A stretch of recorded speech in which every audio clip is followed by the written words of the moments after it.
Hi, you're listening to Spine Chillers and Serial Killers. I'm Rebecca. And I'm Emma. Welcome back. I feel like I just went. I'm Emma. That's what I meant to say. I think that's what you did say.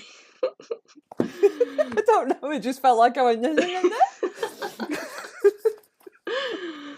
Oh, well, welcome back, everyone. After a short break of, 3 weeks? No, wouldn't it? How many months? 2 months? It's been about, I don't know, it's been over 2 months. But that's the magic of the internet. No, nobody will realise that we haven't done one for 2 months. Yeah, but we could just cut this out. No, leave it. So, yes, before I forget, the last one we did, you talked about your sleep paralysis. Yeah. Can I just say that traumatised the fuck out of me for weeks? I was like, I don't like it. Every time I was trying to go to sleep, I was just picturing like sleep demons peering over the bed, and it was horrible. I was actually going to do one on sleep paralysis. I was going to do this episode on sleep paralysis, but it just freaks me out too much. What I did research, though, that I can find absolutely no one else that has had another person see their sleep demon at the same time that they did. Yeah, so, it's only ever happened with that person that saw it with me, so it is weird. And I don't know, I think the only reason it doesn't freak me out is because I just don't think about it. Weird things happen a lot, and I just like, oh, all right. Okay, that's what we're doing now. Okay, that's fine. Yeah. That's okay. Yeah, I'm cool with that. No, honestly, I can't find another case of anybody seeing it, so I can't explain that. Weird, isn't it? At all. Yeah. Very strange and very, very creepy. I didn't like it. Yeah. At all. Yeah, it freaked him out more than it freaked me out, because I've seen them for a long time, but he hadn't, and he'd only ever seen them with me and never by himself. I saw one the other day, but it was a child. How horrible is that? Yeah, in the new house. I think I was dreaming, and I think it might have been because I have a toddler at the minute, and probably dreamt that she'd come out of bed or something, but it was a child this time. No, don't like it. Children are freakier than adults. No. Yeah. Don't like it. I spoke to one of my friends actually because she suffers from sleep paralysis, and I said, "Oh, I might be doing this for the podcast, blah blah blah. You know, have you got any spooky stories?" And she said she's had like 3 grey-looking troll people surround her bed, which is like horrifying. And she said she actually saw one while she was driving. She was absolutely exhausted, and she thinks she probably just kind of nodded off, but she saw them just like sat on the side of the road watching her. Oh my God. Watching her drive by. Oh no, I do not like it. No. I do not like it. I don't like it. So no. No. So yeah, thanks for that, Bex. That was some great stuff that I really didn't need to have in my brain, but it's in there now. It's there forever. Do you think about it when you can't sleep? Yeah, it's absolutely amazing. I love it. I've got another little story. Hold on, I'll just put my computer down. So I don't want it to make a noise. Right. I've got another little story. This is since we moved to the new house. The new house is a reasonably new house, so that it's not haunted or anything. It was built in 2004. So I was in bed with my husband, and I think it must be to do, a bit like what your friend said, it must be to do with not sleeping and being half asleep all the time. That tends to trigger them.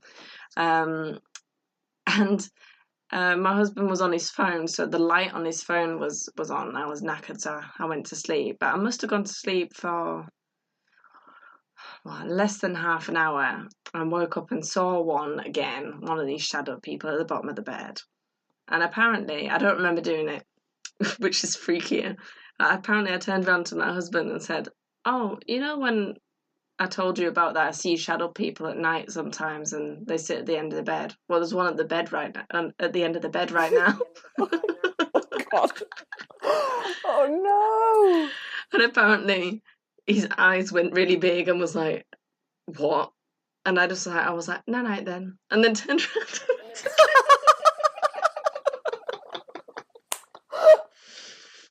Well, good night. Enjoy that thought. Yeah, I'll leave with that now. Good night. Apparently, he couldn't sleep. Apparently. Oh dear. Oh mate, I'd be getting a divorce. I'd be like, nope, none of that. See ya. Haunted lady. Yeah. Oh, so he God, didn't mention it. He was so freaked out, I think, that he didn't mention it to me the next day. It was only when he was speaking to his brother about something, and he was like, "Oh, guess what she did to me the other day?" And I was like, "What did I do? What's he on about?" I was like, "We haven't argued. What's he talking about?" And yeah, it was that. So he was just like, "Yeah, I was lying in bed and freaked me out, Mrs. Haunted Woman." Oh dear. Oh God. So yeah. It's just how nonchalant you are. Like, you know, I said I saw creepy things. There's one in the room. Night. Honestly, like, don't remember saying it. Cheers, pal. Cheers, pal. Wonderful. It'd be funny if I remember. I just don't remember saying that at all. What gets me is, why does everybody see the same thing?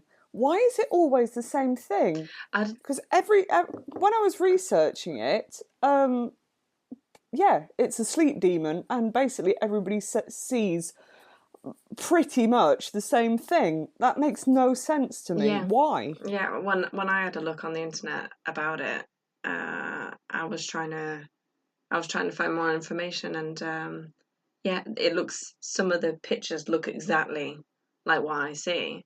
All mine is just a silhouette of a person. Just think of a person, colour them in like a silhouette, and that's what I see. Some people see that, but with eyes, whereas I don't ever see any eyes. It's just a silhouette of a person. I'm glad that I don't see any eyes. That would be freaky. But yeah, there's slight variations, but as a whole, they're pretty much the same visions that you all see. I don't know. I just find the whole thing very creepy. I can't get my head around it at all. Yeah. But yeah. So creepy. So, talking of creepy, do you want to hear a creepy story? Yes, I do. I feel like I've already freaked myself out with the sleep demons. Yeah, I'm scared. But in my little wardrobe. Yes, you're sat in a wardrobe. It's the only way that I can get away from my feral children and husband.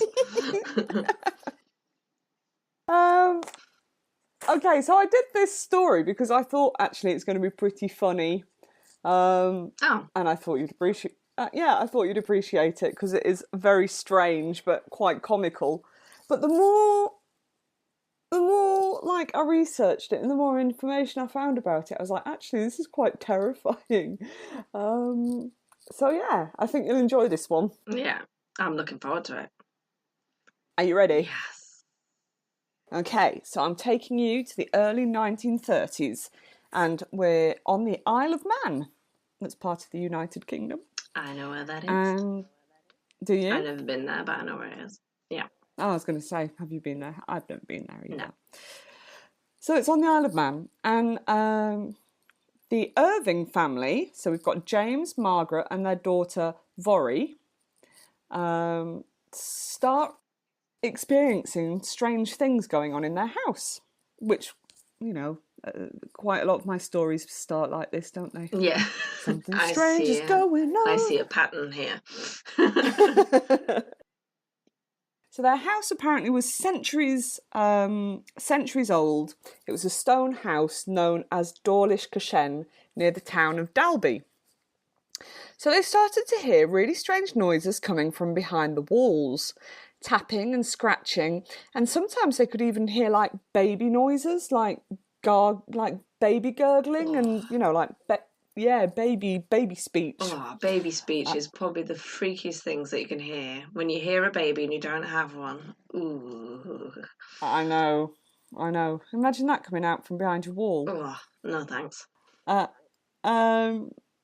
So the family eventually had enough and thought, right, it's a rat or a squirrel or we've got mice or there's something rodent-like that's living in the house. So they bought some rat poison to destroy whatever it is, and they baited some food, and then they waited, and then they heard this blood-curdling screech and assumed that the animal had taken the bait and was dying.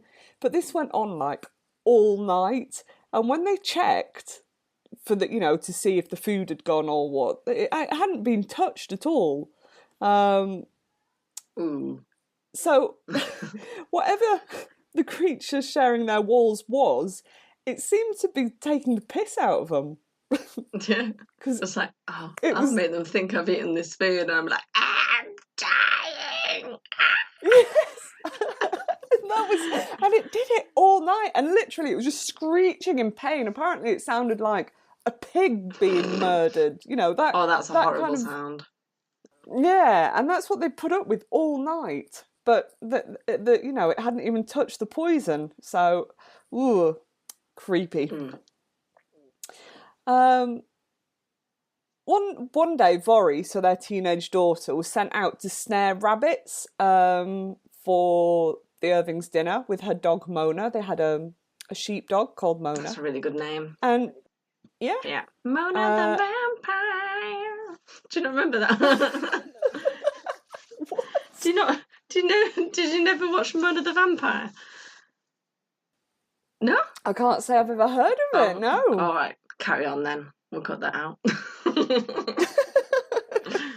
Leave it in. I've lost my place now.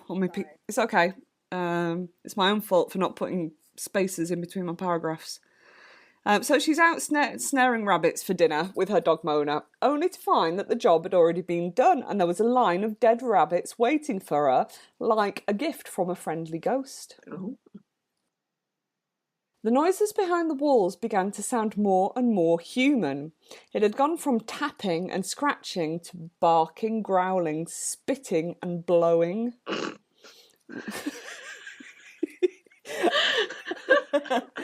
Becky. No. I know. My mind didn't actually go there. It went to someone going, just that's really random. Like, I'm a ghost. I'm gonna blow on you. I'm gonna blow on you. Go ahead. Okay, so James, the dad, started to make animal noises in response to the creature, like you do. Oh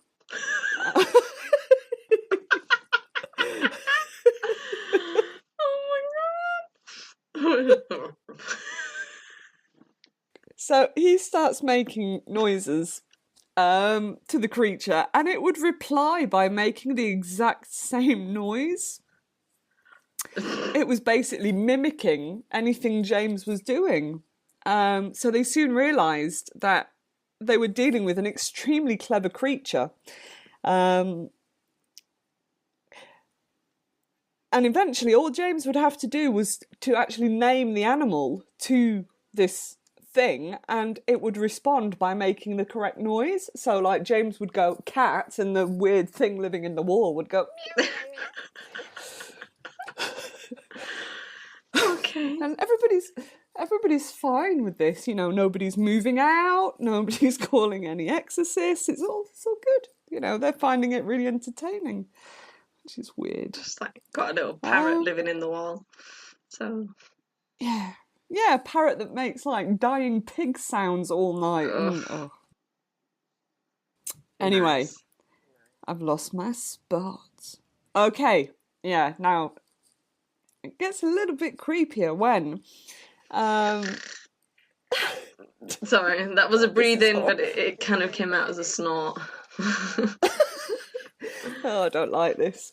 So this took a turn for the slightly more terrifying when the animals started singing the nursery rhymes it had overheard their 12-year-old daughter singing in a very high-pitched, screechy voice. They said its voice was about 2 octaves higher than the average adult human voice. Oh, how do they know it was octaves? You know, I mean... Okay. I just found it on Wikipedia. Don't ask me questions. I'm sorry, but questions need to be asked. I don't know. Yeah. It does seem like a very precise thing to say, doesn't it? But can you imagine that something behind your walls starts going ring a ring? No, I don't want that. I don't like it. No. I don't like it. No. I think we should have just called this podcast I Don't Like It. I don't like it. Nope. No. Nope. Nope. So after that, the creature actually just started talking to them and calling them through the walls by their actual names. Like, all right, Jack. Hey up, Margaret. All right, Jeff. What did you say? I don't know. What did you say? I just went, you're all right, Jeff. I don't know. Go on then. Oh, have you heard this before? No. Did you say all right, Jeff? Yeah. No, you know the story. No, it was just a blokey name that I just made up. Is the dad called Jeff? No, the dad's called James. So the Irvins gave the animal a nickname, Jack. But he was quick to correct them by saying his name was Jeff. Oh, fuck me. And... Oh, my God. and actually spelled it out for them so there would be no mistake. G-E-F. Jeff. All right. Yes, so you're very creepy. Why did you say that? I don't know. It's just, I was trying to be funny and it came out. That's freaked me out a little bit more. You're so weird. I'm glad we're doing this remotely. So yeah, Jeff. The family was understandably quite frightened, but also intrigued. They asked if he was a ghost, and he replied, "I am a ghost in the form of a weasel," cheekily adding. I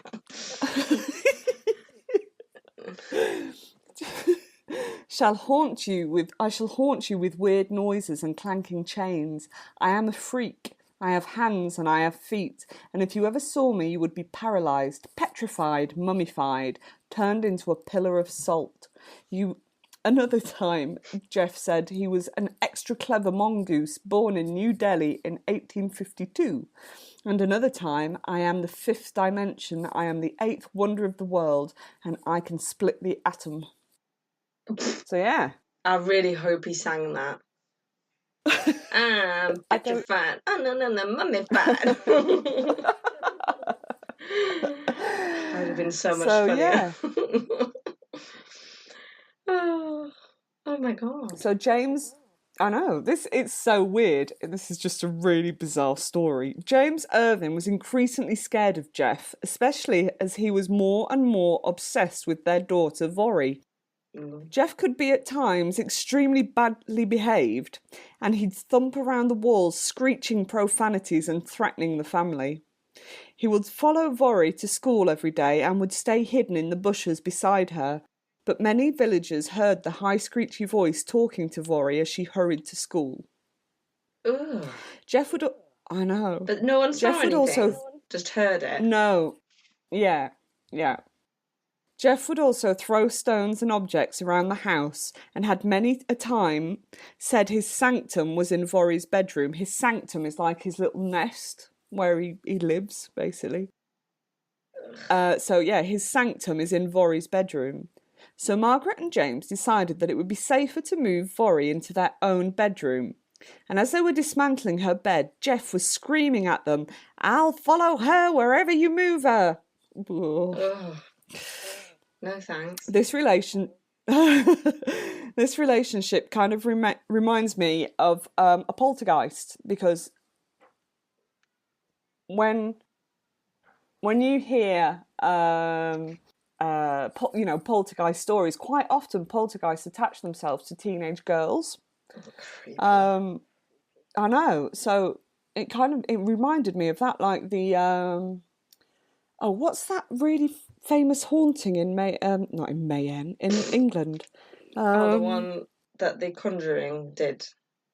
Yeah, the Enfield poltergeist. That was all around teenage girl, wasn't it? Yeah. So yeah, it reminded me a bit of that. And they actually thought the same thing, and they asked him if he was a poltergeist, and he said, "I'm not one of those," and described himself as more of an Indian familiar. Okay. You know, like a witch's familiar kind of thing. Yeah. Do they have any neighbours? Is it not just some random at the neighbour, like? No, their house is it's a farmhouse, and it's like really, really remote. They're really secluded. Oh. Like quite isolated. Oh, so I just assumed it was a town. Gef had previously mentioned that he was born in India, and later added details like he'd lived with a tall man in a green turban, and he often spoke in Hindi and sang Indian songs. Gef said to the family, "If you're kind to me, I will bring you good luck. And if you are not kind, I shall kill all your poultry. I could kill you all if I liked, but I won't." Poor chickens. What did they do? Gef also said that well, oh, bless them. I mean, this whole thing is just, there is something really terrifying about the idea of a little mongoose that lives in your house and can talk, and I don't know. To begin with, I was like, "Oh, Gef the talking mongoose, this is hilarious." But actually, the more I did it, the more I was like, I don't like it. No. Don't want talking animals that live in the walls. Nope. No. Gef also said that the house was his too, stating, "This is my home and it suits me." So the family accepted Gef, even though he was creepy and aggressive sometimes. Most of the time, he was quite pleasant and helpful. He would watch... This is horrible. He would watch Margaret undress every day and list off the clothes she was removing one by one to prove that he was watching. But then would also add things like, "I like you, Maggie, and I want you to like me too." Stop perving on me then, you perv. Yeah, I'd be like, sock 1, sock 2. All the panties are going on. Woo-hoo-hoo. It's just horrible. He'd bring dead rabbits each week for the family to eat, and in return they would clean up after him and feed him. Although the family only got very quick, rare glances at Gef, they described him as having a flat hedgehog-like face, being the size of a rat, yellow colouring with a large bushy tail. He had human hands and feet and very sharp teeth. Oh, that's terrifying. Yep. It's like a really weird Pokemon. Like satanic Pokemon. Yeah. News of Gef, of course, soon spread all around the island, and then the mainland, and then the world. Multiple newspapers printed articles about Gef, and eventually the famous ghost hunter Harry Price was very intrigued about Gef, so he sent his associate, Captain James MacDonald. He stayed with the family but never saw or heard Gef. James told him that Gef had said he did not like the stranger because he was a doubter. But on his departure, Captain MacDonald heard the high voice shout, "Oh, go away! Who is that man?" Price finally did visit the Irvins and could not prove or disprove the existence of Gef. He did, however, say that the Irvins were credible witnesses. This is something that came back throughout what I was looking at. People would always say, these people aren't like attention seeking. They're not, they're very down to earth people. It just doesn't make sense for them to be, hoaxing. Anyway, Over the next 10 years, Jeff's visits became increasingly rare, and in 1945, when James Irvin died and his wife and daughter had to move away from the house, Jeff was never seen or heard from again. The person who bought the house after them said he shot Jeff, but after seeing pictures of the odd-looking creature, Vorey said it wasn't Jeff. Despite a lifetime of people saying it was all a hoax, and that actually it was Vorey doing it all, and she must be some incredible ventriloquist that was throwing her voice and stuff around the house, neither Margaret or Vorey ever confessed to having, pretended, made it all up, and up until both of their deaths, they swore that they had indeed lived with Jeff the talking mongoose. So, there you go. When you say Jeff the talking mongoose, you're just like, what? But the actual story's horrifying. It's the thing that you said that it has human hands and feet. That is disgusting. Like human size on a little rat, or like to proportion. No. Apparently they were like doll's hands and feet. They were proportionate to his size. Or not. And apparently he had like human fingers and a thumb, but he only had 3 fingers and a thumb. He didn't have 4 fingers, 3 fingers and a thumb. Oh God. So yeah. That was horrible. I don't know. I don't know what to make of it. I honestly don't know what to make of it. I mean, yeah, I don't know. What the hell? What's Jeff? What is Jeff? It sounds like it's the sort of thing that you dream, like have nightmares about when you were little. But the fact that the mum and dad were hearing it too or playing along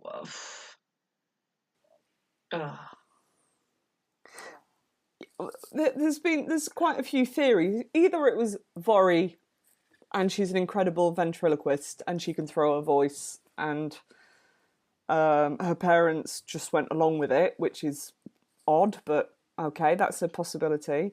The other theories are like, because at one point it was the dad that was the closest to Jeff, so they were like, is it the dad that's kind of, I don't know, sort of created this out of his mind, and they believed it so hard that they actually ended up creating this thing. I don't know. Right, when you said that it was the dad that was talking to her, I was thinking, is it the dad that has something to do with it, maybe? Or I don't know. The fact that no one really saw him after the parents died. But, I mean, how long can a rat live for? Well, the thing is, when he first made his appearance, he was already 80 years old, going by what he was saying and when he was born. And mongoose don't live up until they're 80. I mean, mongoose don't talk. They can't talk. Oh, yeah. So Forgot about that one. So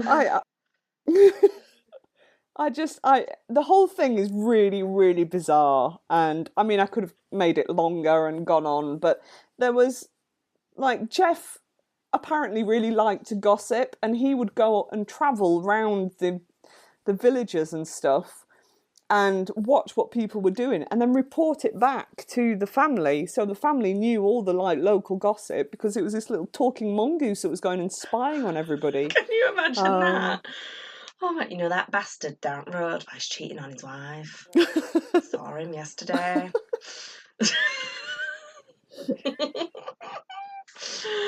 Oh, talking mongoose. Oh, Jeff. Why did I say Jeff? I don't know. That so was bizarre. That is really weird. I think I chose Jeff because that was not what I was expecting you to say at all. Especially it was 1930. I was thinking something like, I don't know, what's an old name? I thought you must have heard the story and you were just like, you were like, I'm not going to tell her that I know what she's on about. No, I'd probably say, I don't know if this rings a bell, or, to be honest, that I'll listen. I read a lot of stories and, on murders and stuff, but I never remember anything. So, but then again, no, I've never heard any stories out of the Isle of Man, so I've never heard it before. Okay, so that was Gef the talking mongoose, and it's pretty fucking horrifying, if you ask me. Big it up for Gef. Gef. So, you'll go. Yeah.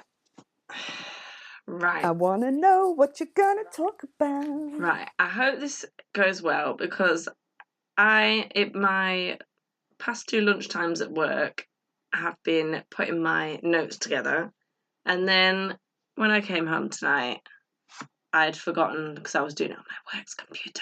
Don't say anything. Shh. Oh no. But it was on my lunchtime.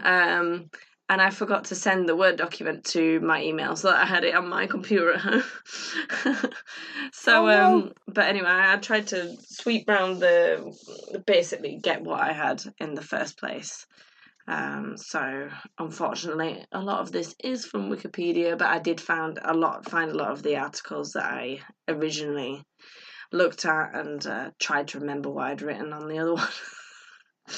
So, oh God, bless your heart. I apologise for that. But and also because I wanted to try and do a different country, try and do as many countries as possible. So my pronunciation is not going to be very good because this is German. It's German murders that happened in Germany and Poland. And because I think my last 2 were quite old. Actually, I think the last time did go up into the 2000s, so that's not that old. But this one is quite recent, and it's not horrific, but the amount of people is. Right. Because was the last one you did the woman who made people into soap? Oh yeah, it was. Yeah, that was. I'm gonna say that didn't go onto the 2000s, did it? No, I was thinking of the first one then. My first one that I did, I think that ended in 2001. No, but the last time was quite old. I think that's why I got it in my head that I did older ones. Whereas, no, this one's quite a new one. And oh, great. So what it is about a man called, and I'm probably going to butcher his name as well, and all of the towns that I've written down. So forgive me, and I'm sorry in advance. So this man is called... Well, I don't speak German, so I'm not going to know, am I? I thought, well, I could just try and put an accent on, but then it just would sound a bit like I was taking the piss, which is not what I wanted to do. I was just trying to say it right. So I'll just say it with my accent, and anyone, no, I really doubt anyone will, well, you know. We're not professionals here. Know. Right, so this is about a man called Niels Högel. And so I have no idea how that's pronounced, but that's how it's spelt. So... sounded right to me. Niels was born in Germany in 1976. He was raised in a coastal town called Wilhelmshaven.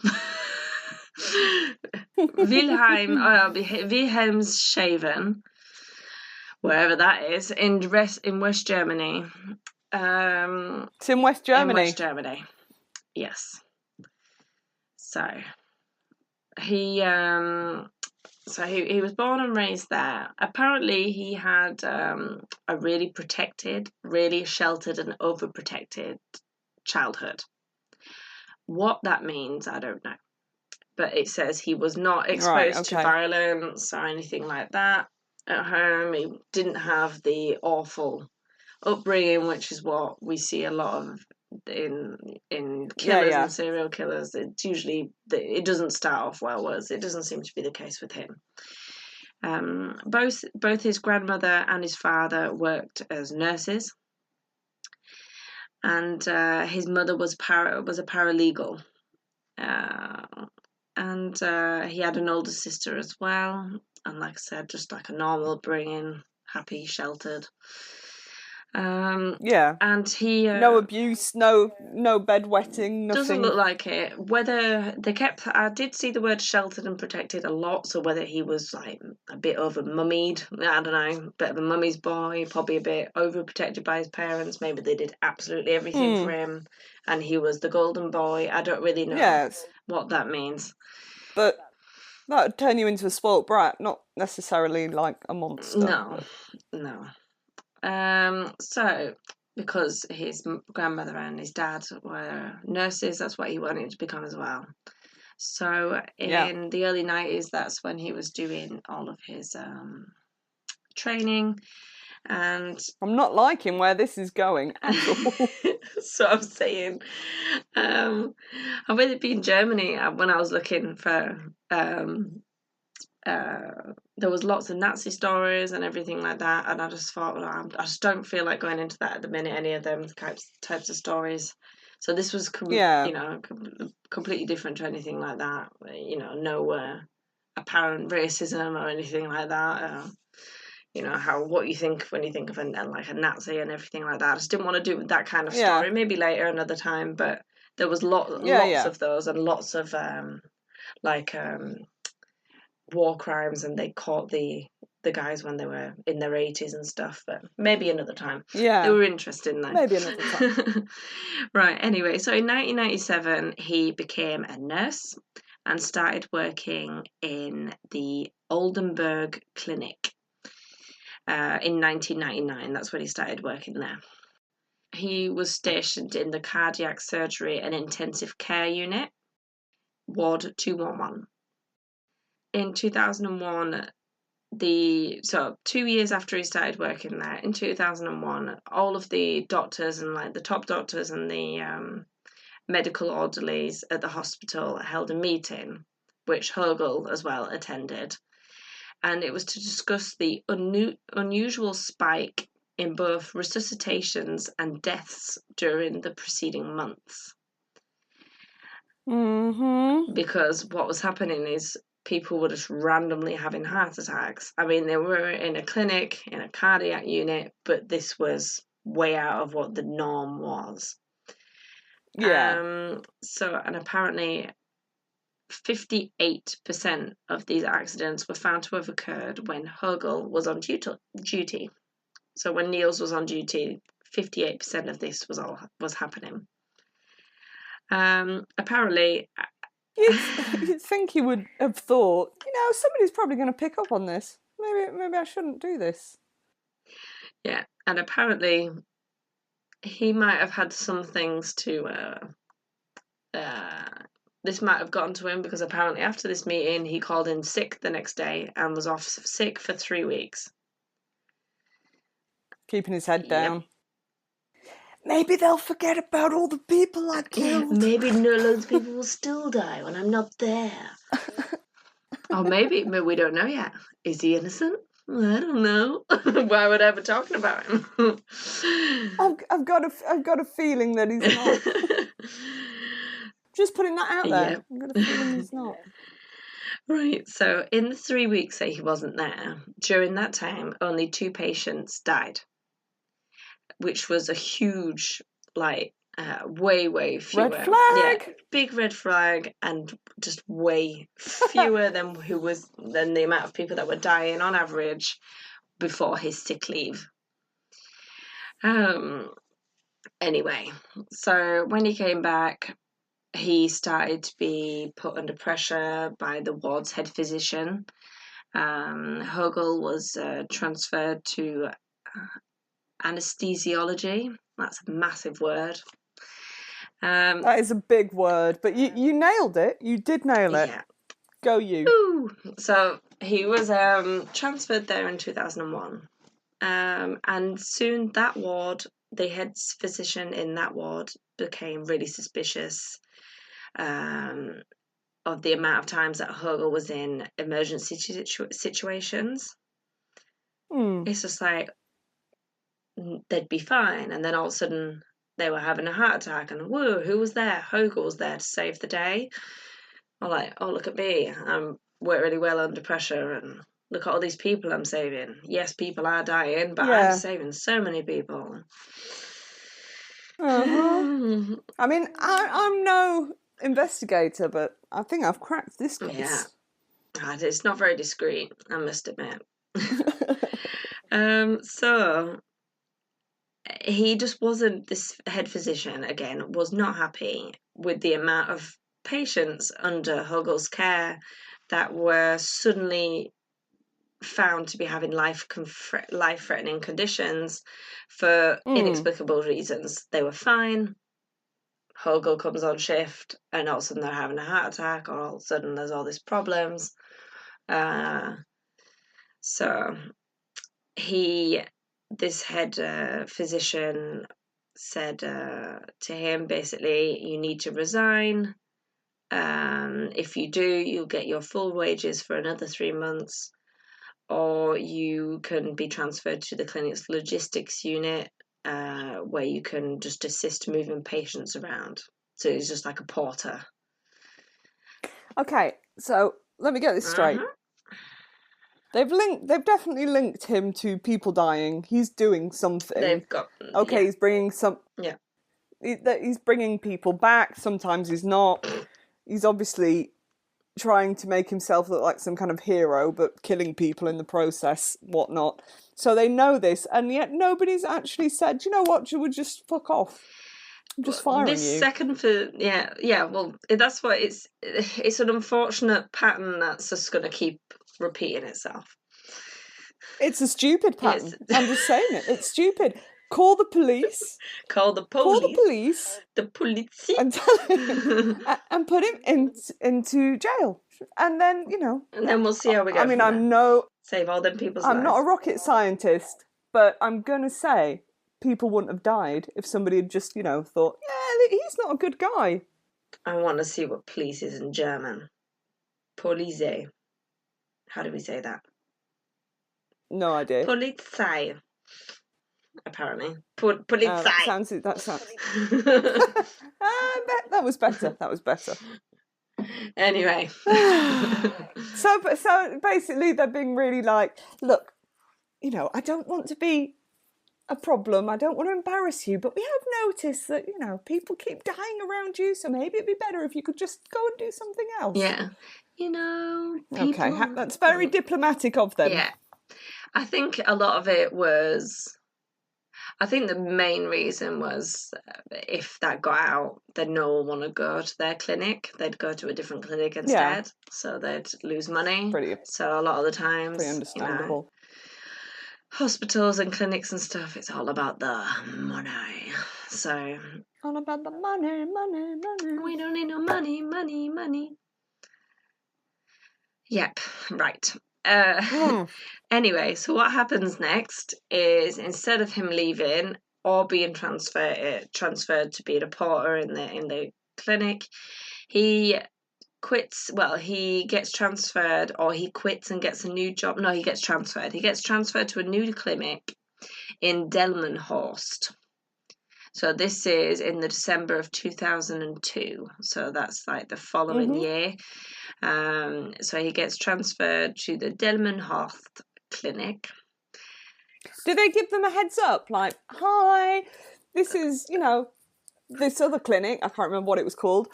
Just so you know. No, you're nearly right. No. They went, hi, this is this man. And what they said was this. So he arrived at the intensive care unit again, with a solid letter of reference from Oldenburg's clinic. So the director of nursing described him as someone who worked, quote, independently and conscientiously and shit. Yes, independently and conscientiously. That's big. Oh, these big words for me. And I'm so far away from my computer I can't see anything. And in a crisis, he reacted with consideration and was technically correct. Technically correct. Technically correct says it all, really. Yeah, it's just really weird words to unless that's how they describe people in the medical profession. I really don't know. It just seemed a bit weird, like they were trying to find words that were purposely distancing. I don't know. It just didn't seem like they were trying to be too personal with the recommendation. They just wanted to get rid of him. So they've just palmed him off to this other place, really. Yeah. They've washed their hands of him. No, yeah, that's exactly that. So the letter gave absolutely no indication that officials at his formal hospital in Oldenburg had grown deeply suspicious at the number of deaths that happened when he was on shift. Or that they had in the end barred him from contact with patients and eventually effectively pushed him out. No mention of that. No. Of course not. No. He would have been hard to hire if not. So. Oh, people are so stupid. Yeah, so they basically palming him off at another hospital where he can quite easily kill people again over the fact that they'd have to go public or fire him. But maybe in the long run it might come back to bite him, you never know. Anyway. I imagine it will. So before long, same pattern emerged. Similar suspicions arose at Delmenhorst Hospital Clinic even. Within 4 months as well. So we got to it pretty quickly. So within 4 months, a patient... I meant to say at the beginning, in Germany, you can't say victims' full names. It's just the first name and the letter of their second name. First letter of their second name. Okay. So within 4 months, a patient, Brigitte A, died under his care. Others, one called Hans S, Christoph K, and Joseph Z followed. And all of those were under Högel's care when they died, under his shift. They all died. It was all random emergencies that just popped up out of nowhere, mostly due to arrhythmia or sudden decreases in blood pressure. And those type of symptoms or just skyrocketed when Högel started working there. Just all the patients had problems with their blood pressure and heart rhythm and everything. So again, this led to a lot of Högel's co-workers just really getting suspicious and starting to sort of like not want to be on shift if he was on shift. They had a few nicknames for it, but that was in my other notes and I didn't have time to get them again. They were really good nicknames, but basically, like, if you're on a shift with Högel, that's the death shift. And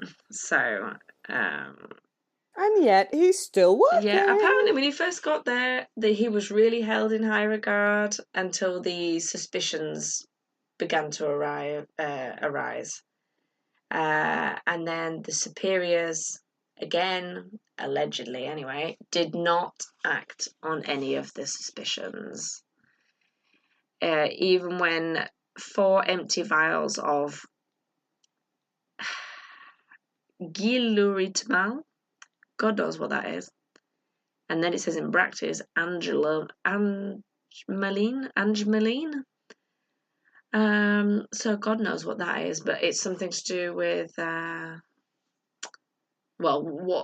if you inject that into someone, it gives the symptoms, basically what everyone's been dying with.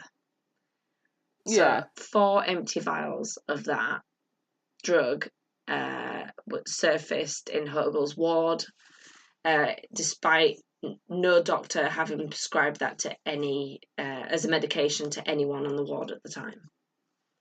Come on, guys. Come on. I was like, what? When I was trying to read through this, I watched a documentary and was reading through it all, and I was just like, what? Don't understand. So many red flags. I mean, they're not even like red flags anymore. They're just like...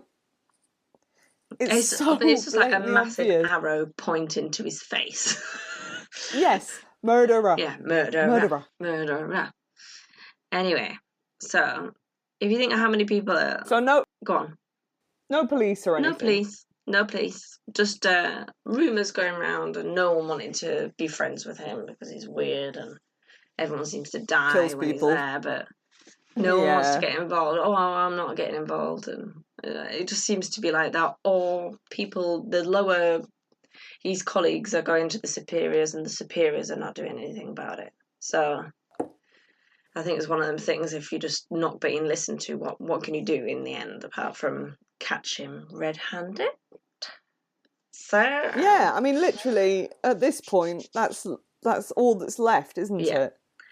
So let's get into 22nd of June 2005. So 4 years after he started working at that clinic, colleagues caught Högel intentionally manipulating a patient's syringe pump to improperly administer Adrenaline of that drug. That's not good.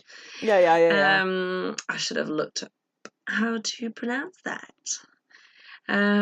So when they caught him red-handed doing that, they finally called the police and they opened an investigation into Högel. Multiple co-workers came forward to voice their opinions and suspicions and everything that they'd seen up until then. So how many people have died that didn't need to die because it was pretty frigging obvious that he was doing this like 4 years ago? Yeah, a lot of we don't know the full amount. Spoiler alert. But I think we're getting. It's a lot. It's a lot. Yeah, I don't think they'll ever know how many, and I really don't think he knows either. I think he just did it so much. And so anyway, lots of his co-workers came forward to voice their suspicions. And say that he was behind numerous complications, resuscitations, and unexplained deaths at their hospital. There was a big pattern of, like I've said, he just waltzed in and wanted to get the attention of saving the day. And apparently he really basks in that and like, oh, I did this. And that's why, that's what a lot of them thought that he was doing it for the good feeling afterwards when you finally bring someone back. But he never seemed that happy. Yeah. He never seemed sad when he did lose someone. No, he just didn't care either way, really. He was just a bit of a psycho and wanted to a bit of a serial killer, really. A little bit. So after an extensive police investigation, they examined a lot of the deaths, not all the deaths in the hospital between 2003 and 2005, revealing that the number of deaths at the I can't say death today, deaths at the Delmenhorst Clinic had doubled during Högel's employment there. In 2005, 73% of deaths could be connected to Högel's scheduled work. So when he was on shift, 73% of the people that died, he was there. These findings were forwarded to Oldenburg's district attorney office. So in December 2006, the Landreich Oldenburg, which is the German regional court, sentenced Högel to 5 years in prison and an employment ban for the equal length for the attempted voluntary manslaughter, which is really weird. I think it's because they didn't have much proof. It was all circumstantial evidence. Even though he was caught red-handed at the end, it could be, there's always the doubt that he was just a bit shit at his job and happened to fuck up when someone came in and caught him with it. So they appealed for him to get a higher sentence because the verdict was 5 years, that's nothing. So he was given a 7.5 year ban. So he couldn't he couldn't, women know, it was 5 years at first, and then he was given a 7.5-year prison sentence as well as a lifelong employment ban in the medical industry. So he's not allowed to be. Thank God for that. Yeah, but only still 7.5 years. So that's all.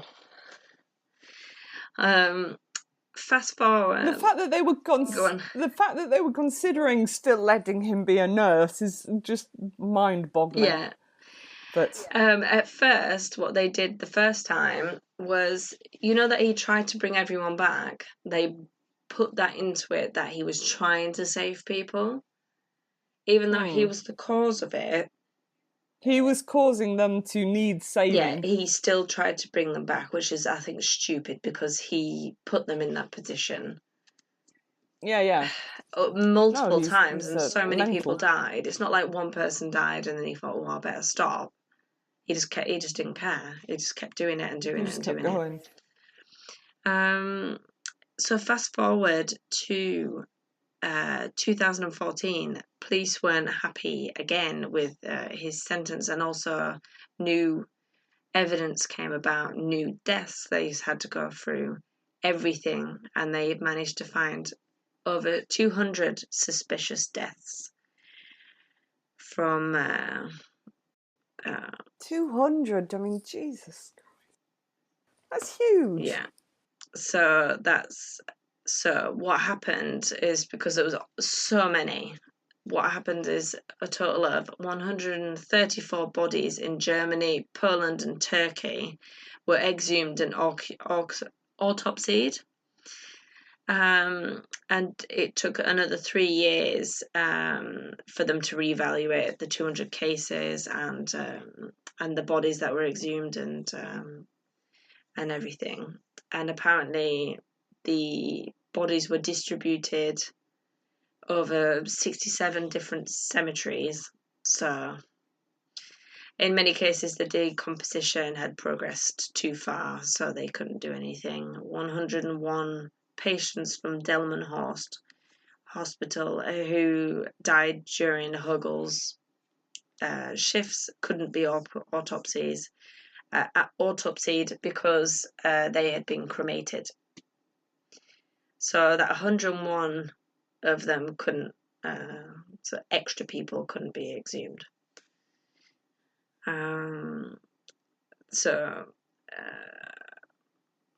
They exhumed the people that they could, and it just depended on when they died, how well they were embalmed, and they tried to find traces of heart medication. The drug. Yeah. Because I don't know where they said that it could be found. If it was too far gone, it wasn't in the bones, apparently. They had to get it from, I don't know, somewhere in the flesh of the body rather than the bones. It wouldn't show up. Yeah. So in November 2016, so pretty recent now, they were able to prove 37 homicides.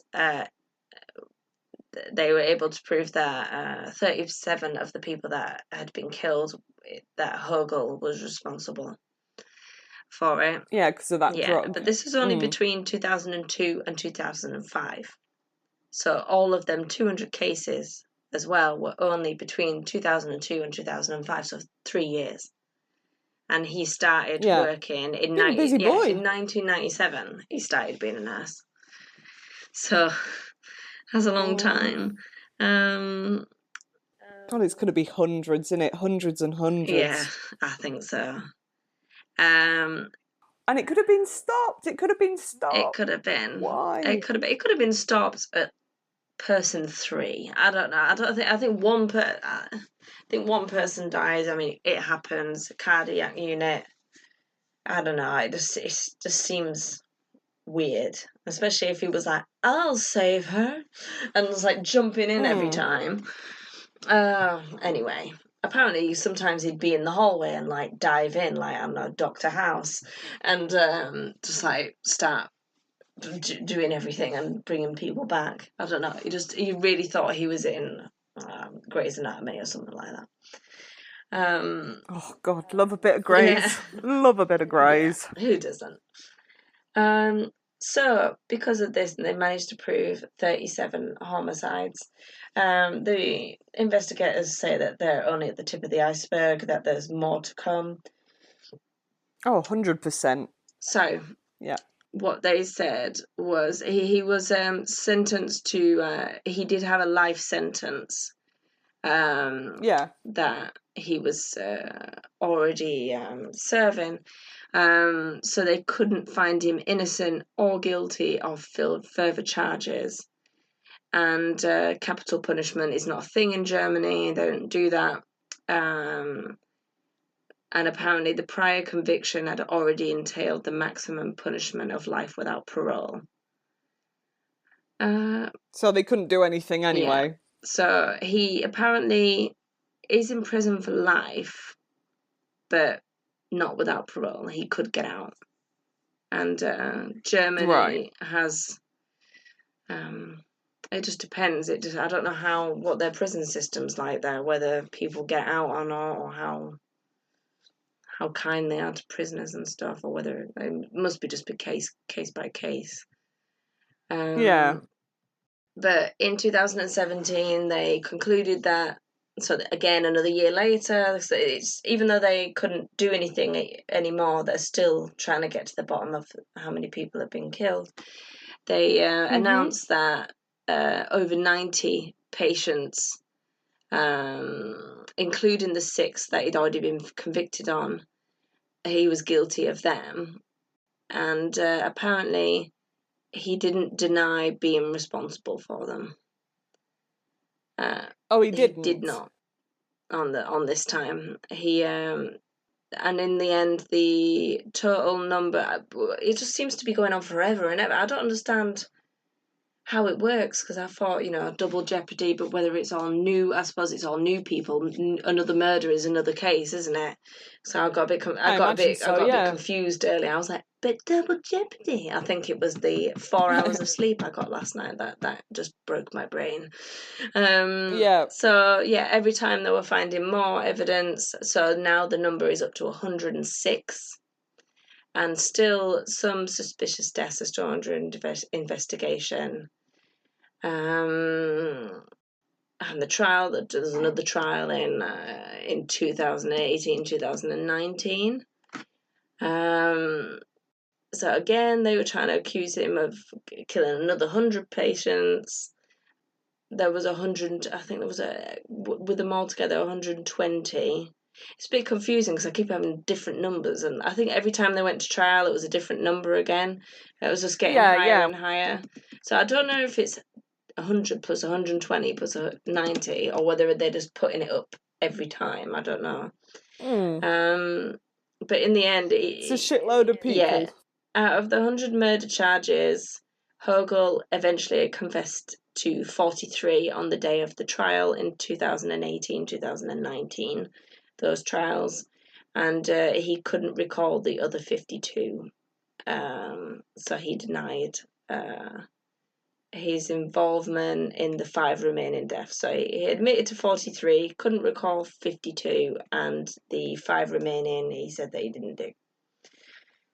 Okay. So I don't know, it's one of the things that, is he telling the whole truth, or is he just telling part of the truth to sound genuine? I really don't know. Less horrific. Yeah, less horrific. He's been spending time in prison, so whether he thinks that he might, I don't know, get out, or or spend a little bit less time in there. But in the end, they think that he's responsible for over 300, but they can't prove it.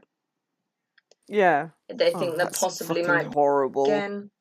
But surely that would make him one of the worst serial killers of all time. 300, Jesus Christ. And also there was a lot of aftermath and criticism of the medical how they handled things. So following Högel's conviction, the first one in 2015, the Oldenburg State Attorney Office pressed as obstruction of justice charges against the head of the Oldenburg clinic. That's the first one that he was at. because he allegedly did not act on conclusive evidence incriminating Högel at the time. So because of him, there's evidence that's gone amiss, and also if he did say something, all them other people might not have died. Yeah, well, 100%, 100%.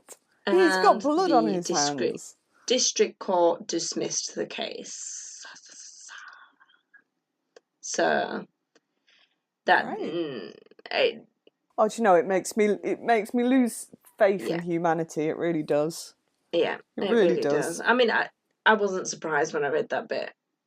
I really wasn't surprised because it was all alleged. I mean, it's not like they had a bit of paper saying, "Oh, I admit to," he never admitted anything. It's not like he admitted it, but still, come the fuck on. I mean, I don't work in the medical profession. It's very frustrating. Had like a little, I think my colleague might be murdering people on her lunch break, and maybe I should tell someone. I don't know. Yeah. I don't think I'd tell my boss. I think I'd just go straight to the police as well. Police, so, I don't know. But yeah, basically that's the story. Sorry it was a little bit all over the place. Like I say, my notes were better, the ones that I'd had previously prepared. So that's fine. Yeah. It just winds me up because, like, straight at the beginning you're like, right, ring the police. Just ring the police. No, just ring the police. And what do? No, go off to another hospital and just crack on. You're not our problem anymore. Oh, God. Terrible. Yeah. Awful, those poor people. You're in somewhere that's supposed to be caring for you. Yeah, I mean, nurses and doctors that do this, they call them the angel of death. So yeah, and I found, I've heard other stories similar to this, and they're all the same. There's always suspicion, and no one says anything, or the people that need to say something. So the superior is the one that actually can fire the person, or I don't know, or the police don't listen. I mean, things that you could have told the police if the police came round and like the head of medicine was like, "Oh no, nothing's going on. Oh, people die all the time." And we're in a cardiac unit and intensive care, people are going to die. The police will be like, "Oh, okay." I don't know. And I mean, the police are busy. They've got all their other things. If they're saying that, oh, like a hospital where people die sometimes. I don't know if it's spun in the right way. I mean, they're not gonna, if there's no proof or if it's just like rumours, they can't really do much. I don't know. Yeah. I still feel like it could have all been avoided. Definitely. So, great. But this is the case over and over and over again, isn't it? It's like, if somebody had just done their fucking job properly, then like a load of people would have not been apparently killed. The family members were all hugging each other, holding hands. It was just like one big family in the courtroom. And apparently when he was admitting to things and saying, people just hated him so much, and apparently he was just lying, would lie about anything, just a constant liar, a compulsive liar about everything. He'd just lie about really stupid stuff. So even the families just couldn't, even when they got the confession, it just didn't feel genuine, if you know what I mean. I mean, he confessed, and I bet it was true. No remorse or anything. The remorse was, if there was any, it was faked. Yeah. Crazy. That's scary. It is when you think scary. That, in intensive care, you are at the mercy of the people looking after you, and yeah.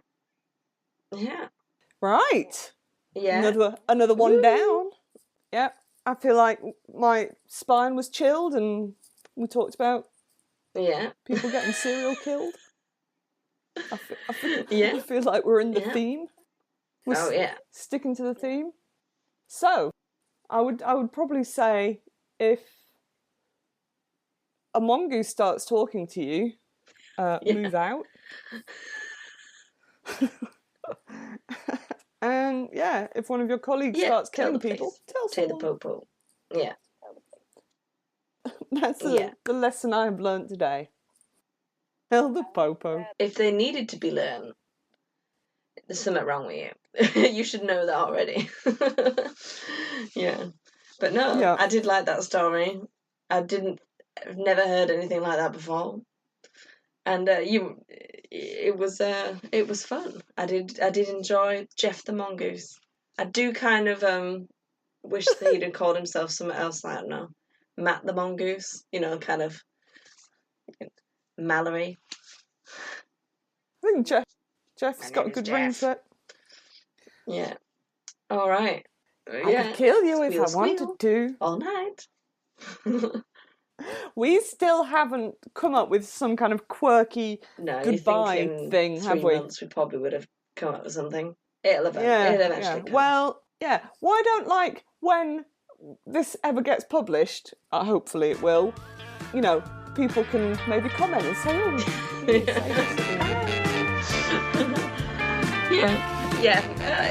it'll come up. Oh dear, it's knocked my beer over. It'll come.